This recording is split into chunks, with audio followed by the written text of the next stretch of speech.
Hello, and welcome to Sparking Thought. My name is Kyle Gannon. I'm Tristan Allen. I'm Jack Cheston.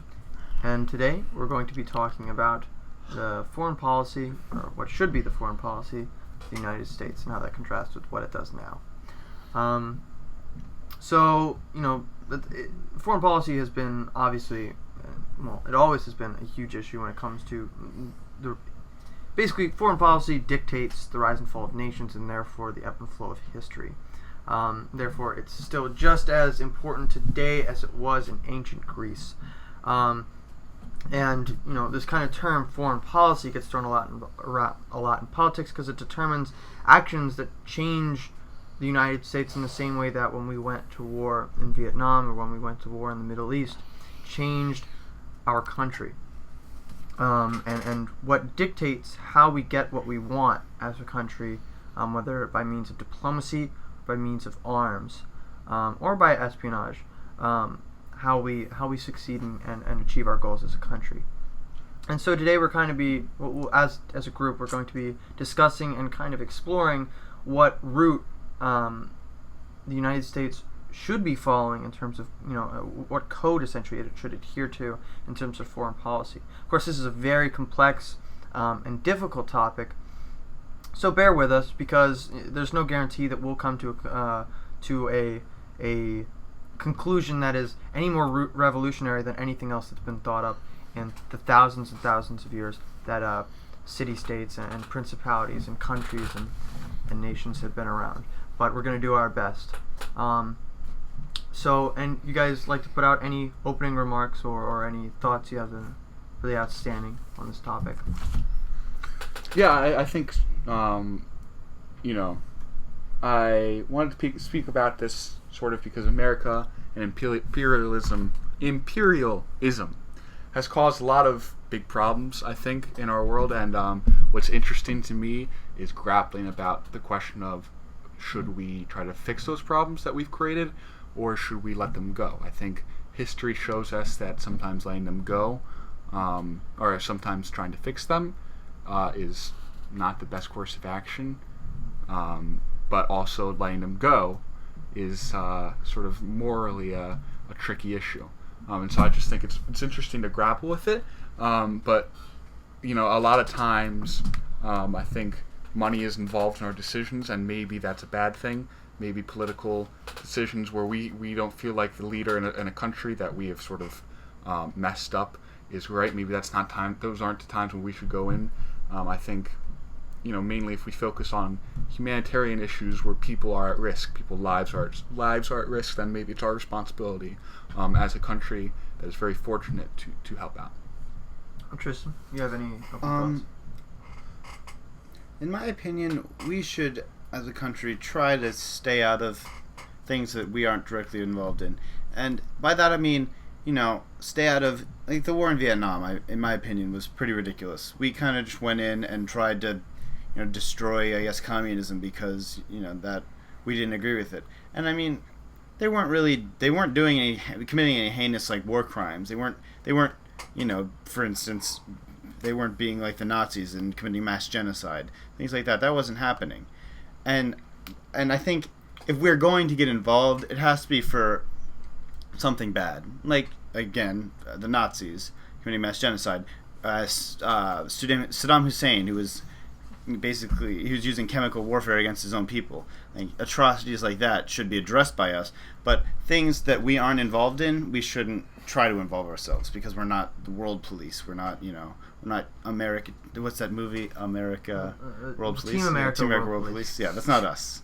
That's not real. I have to kind of question that a little bit, or at least point out some flaws, I think, and some inconsistencies. The problem is, where do you draw the line? And actually, this goes with both ideologies, really, that you've expressed, Jack, as well as you, Tristan. Where do you draw the line? Because it's easy to say, okay, well, I mean, if it's Hitler, of course, what are you gonna do? You've got to step in. But there's the old saying, history is written by the victors. Of course, we view that as a time when we needed to step in because we won and we stepped in and things worked out the better. So of course we're going to say, yeah, that's of course. Mm-hmm. But how do we see this qualifies now for the same kind of situation? Where is the mark in the sand somewhere between Vietnam, as you're saying, Tristan, and the Holocaust and the atrocities committed in World War II. Okay, well, in my opinion, that's sort of a judgment call. Like, there's no fine line. There's obviously no fine line, but I think we can say that the people... There's no fine line? There's a definitive line? There's no definitive line. I think we can say that the people, I guess, in power have their judgment, and if obviously we know the two, like, way ends of the spectrum, we don't really know, like, where the exact middle is. I think that's a judgment decision based on, like, our country as a whole and our leaders deciding, has it gone too far? Yeah, but therefore my point is you run into situations like that. So, for instance, in Africa right now, you have Boko Haram, or even just let's reduce it to Somalia. Somalia is, and especially in particular Mogadishu, is an infamous kind of hub of human suffering and strife and crime and oppression. And do we step in there? It doesn't directly relate to us. It doesn't directly express any values that we as a people have said we will not stand for. But yet it is very clearly kind of, in some senses, just as atrocious in individual acts, subject to that, as many of the Holocaust. But we don't step in there. And how is that line different? I mean, that's a judgment call. So, and furthermore, we're saying defining a policy, and policy is supposed to be consistent. And saying, well, we'll make a judgment call when the time comes, goes against that idea of policy. Yeah, where one generation may say, yeah, sure, well, yeah, of course, we're going to jump in and intercede here as people, as opposed to the next generation or the next term, or our government says, and we as a people say, no, we're not going to do that, and yet they may be two exactly the same situation. And in which case, all that we seem is erratic and self-serving, and we favor whatever whim we as a country deem or have settled upon. I think, to be honest with you, I think that's sort of the way we've dealt with it. You said whatever sort of serves us. I think that actually unfortunately holds some truth, because you look at some controversial places in the world, the Middle East, parts of Africa, where we have a lot of money to be made. And then there's a whole, it's a lot of what's messed up about the Middle East, for instance, is sort of due to Western influence after World War II, or One, splitting up, essentially trying to put together a very tribal people and expecting them to be able to make a democracy. It's just unrealistic. Well, and you are now dividing. You're kind of summarizing that division under the term West. The United States didn't have a huge hand. No, that's true. But I am saying sort of. I'm moving towards more of just like a Western ideology. But either way, there's still sort of an expectation or the feeling that we should have, those Middle Eastern countries and African countries should be democracies, because that's what's right, that's what's American, that's the way it should be. But also we want to put who we want to put in power there, and we want to be able to still make money off their oil and take their oil or use their oil, and still have that cheap supply there. And so I think it's certainly dangerous then to have that view on the world.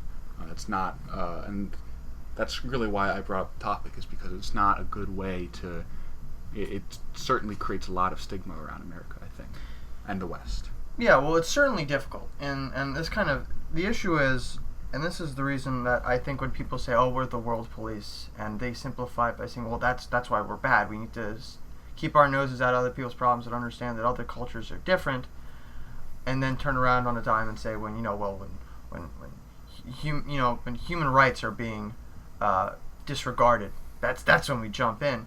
The issue is, well, in terms of human rights, our founding doctrine states that humans have inalienable rights, and that we have the right to pursue happiness, and every man is created equal, and that kind of that basis is what creates our idea of we should vote, and every man should be able to, every man and woman. So it's like, who are we to say? Yeah, and furthermore, especially because when that was first created, of course, it was understood, well, we're talking about white men here, of course. But then that got expanded, and now we're talking about women. We're talking about all ethnicities. And because of that, I think now you have this idea of well, why? What's to say that the world isn't? If we say that everybody within our country has these rights under all these denominations, that means that because they claim heritage from all of these other parts of the world, those same people should therefore, by extension, have the same rights. And so it's this idea of, I think that's why Vietnam was slightly complex, where we jumped in and we stopped communism. Yes, but to some extent, communism goes against our founding doctrine and what we believe is the unalienable right of a human being. And so interceding there, however questionable it might be in terms of our ulterior motives, it could be argued we were protecting the people of Vietnam. I think that's a little tricky. I don't necessarily think that we get involved in conflicts which sort of threaten our way of life as an act of empathy. I think it's more due to fear of our way of life in America being changed. The whole concept of there was a whole after World War One after World War Two, and when there was a lot of fear about Russian spies and communists within Congress and so on. I think it's more of a question of us being afraid of them, not us being afraid of them for their people. I think that may be taking a step, giving us a little bit too much more credit than we really deserve. But do you understand what I'm saying? Yeah, but let's, for instance, consider, and this is the reason why I'm not too ready. I mean, that's the very popular and reformist view of history. The idea that don't trust what we said. Mm-hmm. That's obviously not true. We had ulterior motives. We were unclear. We were sideways. But I don't always agree with a lot of what the reformist view of history has to do, especially because if you look at what we try to do now, what are the problems with us trying to establish democracies in every new country that we liberate, so to speak? And you can't see it, obviously, because there's no camera, but I made air quotes there. But when we liberate, and obviously, once again, a very tricky shade of gray kind of activity. But the thing is, then we try to say, okay, we're going to give you the right to vote. And here's the thing. Right now, obviously, that's impressing democracy, and therefore kind of goes against. We're trying to say, it's interesting because we are a government of the people. However, despite the fact that we're of the people, we act and interact with other countries via a government, nonetheless, that appears to the rest of the world as an independent body. Because of that, we're not just people reaching out to other people. We are a government reaching out to other people. And so when we try to say to to people of another country, we're going to make your people strong, we are another government coming and changing theirs, not other groups of people disseminating information and trying to enlighten them and bring new ways of thinking and new ways of culture and organization. And so it really does seem almost like we are forcing something on them. We're coming in with an entitled. Yeah, but the thing is, even if you looked at it as, well, what if we just let them vote for which form of government they want first?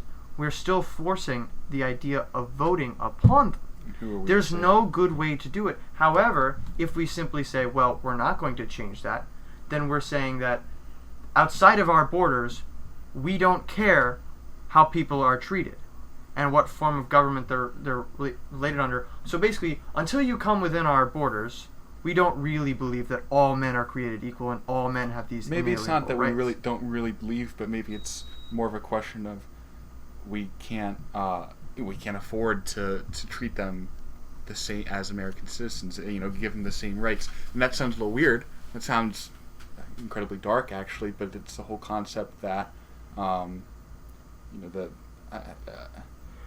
to a certain extent, we have to think about our own people first, even though other people, the enemy or outsiders' people are still fundamentally, they're still human. They still hold the same rights. But can we afford to try to make the world like it is here everywhere? That's what you sort of brought up. It's impossible. So maybe it is worth saying. You know what? It kind of blows, but we can't necessarily be the world's keeper. Even more, it's not just can we afford to, it's do we have the right to go out and make those changes. Because we're not from, and I guess I'm going to pick a random country, Lithuania. we're not, and we got into a hypothetical war with Lithuania. We stopped a coup or something. We're not Lithuanian. We don't have the right to go in and, impose our views on them or, recommend democracy. Yeah. It's their choice to make what the government that they want. And if that happens to be a communist state, it's not our decision to make. Right. So it's not like we're responsible, like, oh God, the U.S., they need to go and, do democracy because, and if we don't, it's like, oh, you don't care about people outside your walls. It's like, no, it's not that. It's just, that's not our decision to make for them. Right. It's their decision to make for themselves. The United States seems to have, as I said, this entitled worldview where we're correct and we should go in because it's like the white man's burden, because they're so misfortunate that they deserve our help. No, you don't have the right. When if someone in another country said that to us, if they viewed our government as corrupt and unstable and tried to come in and fix it, people would be livid. So it's all about perspective, and the United States seems to think that they're right, and fortunately for that worldview, a lot of the developed world thinks that we're right, but that's not necessarily the way we should look at things. And that's textbook rhetoric. It really is textbook rhetoric. The problem is it's not really well thought through. The problem being that, sure, you can reduce it to that, but the thing is, we don't just barge into a country. Despite the fact that that's the way it's simplified a lot. We generally go there because the first thing that happens is either we're attacked or we, granted, claim that we identify a group of people there who are being oppressed or not having their rights upheld. So we're going in and we are rescuing. Once again, most of this is all hypothetical, and I'm not saying this is necessarily true. These are all very variable shades of gray, but we rescue or preserve the people whose rights are not being upheld, and we remove from power those who are not upholding their rights. And then our next job and what we do there is then we say, okay, we're going to help you recover from this and make sure it doesn't happen again, and therefore protect them from harm. So this simplified idea of we're just going in there and steamrolling whatever they have. That's not necessarily what I'm saying. I'm just merely questioning whether or not we have the right to do that. Do you think we have the right to do that? I don't think... Because who's to say that? How are we going to be judges of that? Judges of what? Of the government is taking advantage of their people. How do you understand what I'm saying? Our founding doctrine. I think that's what it's always been. Why is been. our founding doctrine correct in the context of the entire world? Because okay, so that once again, I understand. It's a very basic, almost existentialist question of how do we know we're correct, and therefore what right do we have to impress on other people? But as I stated at the beginning, we believe it's true enough to impress it and uphold it for everyone within our borders. Maybe that's everybody, every denomination. That's the extent to the liberty that we can take. Maybe maybe that's the extent of our rights to uphold it within our culture. If everyone in our culture generally believes that that's correct, then this is a place for people who believe those things. I just find that highly hypocritical. Especially, bring me your tired, your huddled masses also speaks of a nation of immigrants and a place of where anyone can come and be helped. What happens if perhaps even those people wish to have the same rights, but they can't make it to our borders? Then what about the people that don't wish to have the same rights but have to have them because That's why I'm saying it's shades of gray, and the problem is when both of you came out of the gates, you portrayed it with a very black and white, we don't have any right. But is it necessarily all about right? Sure, we steamroll some, right? And that's terrible. The problem is there is a flip side of it to which we are helping those who wish to be helped. And that kind of balance is the tricky part. Which one do we care more about? Do we care more about overstepping our rights or making sure that those who are being hurt directly and not treated with the rights we believe are unalienable to people and that we hold up and champion as our document? Our Declaration of Independence. Ooh, what a great document that is. As always, I'm not making a statement about anything. I don't necessarily reflect exactly what I think. I'm just trying to bring to conversation points which I think are necessary. But because there are errors that are made, and because it's not a perfect system, and we can't make everything, and we can't necessarily, every country is different. Not necessarily we don't necessarily have the best system for every set of people. Maybe then it's not our job at all to involve ourselves in that way, and maybe then we provide only humanitarian help, food, water, medical help, something like that, where we're not trying to instill a form of government where we're just merely trying to save individual lives, because that's very simple, and I don't think that has collateral effects, but mostly good collateral effects, the way I can see it. All right, I because otherwise we open up a whole can of worms. Yeah. That we've I think identified. That makes a lot of sense. Like a Red Cross style government. But I mean, and it's sort of because we're still leaving a lot of people out in the dust by doing that. Yeah. I mean, we have to accept that we're going to. That but morally, it's still, even though it sounds pretty good the way I put it, it's still a tricky thing to do. But I think, but it's like, unfortunately, it's like counting lives, Yeah. and that's something that we have to do in the 21st and 20th century. well, it's like Noah's Ark. It's like you can only preserve 2 of each species because It's a we very don't dark have thing to say. Yeah, when it we're is. But I'm speaking just about saying, it, but- I'm trying to make it as simple as I can. You can only preserve 2 of each species. It's like who has the right to be the 2, or why is that? It's like it's not something that you can it's not like an easy thing to say, an easy thing to choose, an easy thing to help those that you can help and not help the others. You've got to just kind of try to do as much good as you can, and if you obviously can't be entirely good. there's no perfect solution. There's no perfect solution. That try to just help as many people as you can in the way you see fit. Yeah, and You meaning one, obviously. I'm not talking to I've you. been framing, obviously, myself, unfortunately, as I've been taking an opposing view, as if I'm the devil's advocate here. But I see your side of the equation, and I'd like to bring to light another one of the tricky factors, in that there are situations in which our whole ideology, and our philosophy, our cultural philosophy, not just the philosophy our government is based on, is entirely different from another groups of people. So, for instance, what we may see as horrible treatment of humans may to them be, as we've actually seen in a lot of recent news, religious rights, something that is holy and good and moral, even if people are suffering because of it. And so, at what point does it become they always tell you don't make morals into laws. Mm-hmm. You don't try to legislate morality. Mm-hmm. But that's essentially what we're doing. Our foreign policy is now legislating morality, and we're saying our version of morality is right, and we're going to trump yours. And that's how simple it is, because we're on the moral high ground, so we get to do what we want to do.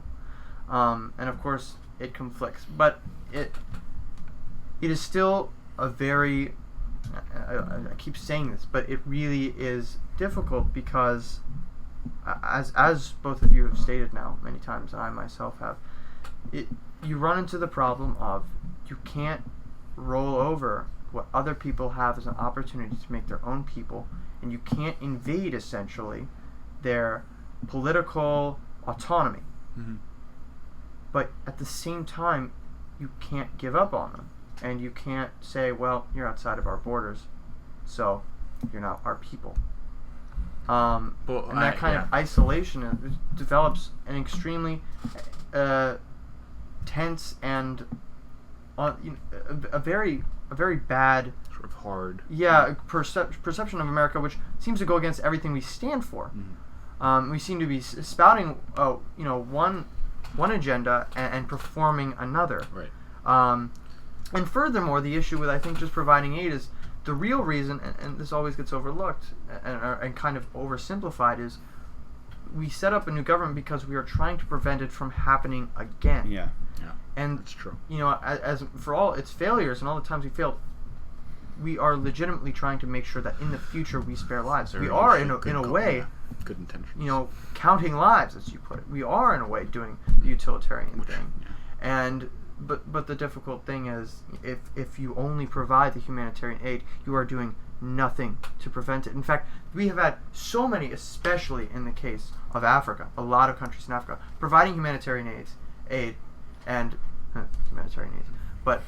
providing humanitarian aid, and it gets pulled up by the government before it ever gets to the people. Yeah. Extremely, it was, I believe, Sudan happened there. ongoing in Somalia. And like movies and stuff. You still And Rwanda. Yeah. I believe. So three easy examples of where Red Cross and governments tried to get aid to these people. In replacement of literally going in and acting like an eraser and rewriting. I'd also like to say that I don't think that movies, I just said end in movies and stuff and kind of go by that. I don't think movies are like, Hollywood is exactly what happens in real life. I'm absolutely aware that it's not. It's just that it's not an unbelievable thing. It's a motif. Yeah, it's a motif. Yeah, exactly. It's a mythos of America and what kind of happens in the world when we try to provide aid. Black Hawk Down. Yeah. So it's a difficult issue, and I'm very tempted to go with what Tristan, you originally said about the idea of it's a judgment call, but I can't condone that considering it's a foreign policy. So if I really had to take a stance, I would probably go with the idea that it is still our responsibility. Yeah.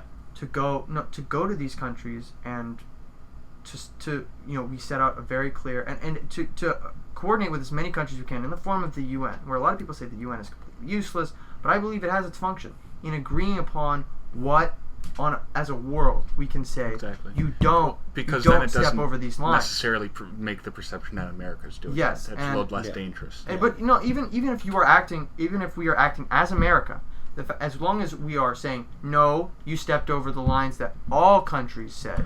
Right. You cannot cross. Exactly. As that we need to stick to that as much as we can. But in terms of looking out, those with power, and there's the option with those with power can either sit with it and do nothing. They can do bad with it, or they can try to do good. And unfortunately, the myth of doing perfect good is just that. Mm-hmm. But we can try, and I believe that is our responsibility. We can only strive to do so. Yeah, and so I think that ultimately we still need to try to preserve the rights of those. And I think that's really what it comes down to. I agree with you. I have to agree with you 100% on that. And again, as you said earlier, if it wasn't foreign policy, I feel like judgment call would be the best solution for that. But really, it is. So it's got to be a clear-cut, concise thing. And I think the only way we can do that is to continue. I know I've been jumping around a little bit in terms of my arguments, but that was, again, for the sake of argument. So in my opinion, I think I agree with Kyle wholeheartedly. I think that what we're doing is what needs to be done. Well, not necessarily what we're doing right now. But what we've been... I misspoke. What Kyle has been saying is what... I still don't think history has shown that interventionalism, if that's a word, is the best course of action. I just don't think it always brings about good things. But I agree with you, at least from the standpoint that when we see bad being done, we should, as a world, we should try to intervene. And so at the very least, we can agree on that, I think. Yeah. Mm-hmm. I think, to summarize what I meant, we need to recognize our position within a group of nations. Right. Yeah. And whether we become, because of our assets, the stick that group of countries wields in defense of its code of laws, so be it. Now we need to try to stick to those rules that all countries agree upon more than our own. It has to come down to that. Outside of our borders, that word is law. And we have to understand that. But I think that when it comes down to it, it is part of the American doctrine that we help those that we see in need. So, thank you for listening to Sparking Thought, and we'll see you next week.